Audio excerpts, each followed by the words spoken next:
asalaamaaleykum sama gars yi bienvenue sur Africa Tech j'espère que yéen ngi ci jàmm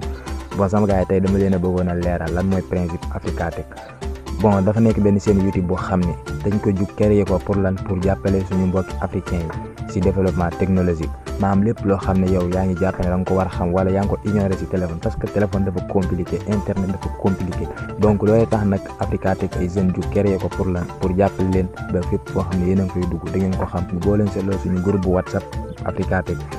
bari ñu ngi siy dugg peut-être ignoré naan li tax ñu créé ko loolee tax ñu bëgg leen a defar ay leeral pour expliquer leen ne loolu moo tax ñu créé Africa Tech pour que lépp loo xam ne yéen a ngi ko bëgg a xam wala lépp loo xam ne jaaxal na leen ci seen téléphone wala ci seen internet boo leen ñu ko laajee danañ leen si mën a defal ay leeral yu leer nañ lépp loo xam ne xam nañ ko si pour ñun incha allah pensez-vous que dinañ ko partager ak yéen donc li ñu leen di ñaan mooy ngeen gën a respecter suñu normes yi mais aussi gën a respecter règles yi nga xam ne mën nañ fi tëral ñu travaillons ensemble bu ko defee lépp loo xam ne ñu ngi koy xeex ñu gañandoo ko ensemble donc ñu ngi leen di jaajëfal di leen wax merci.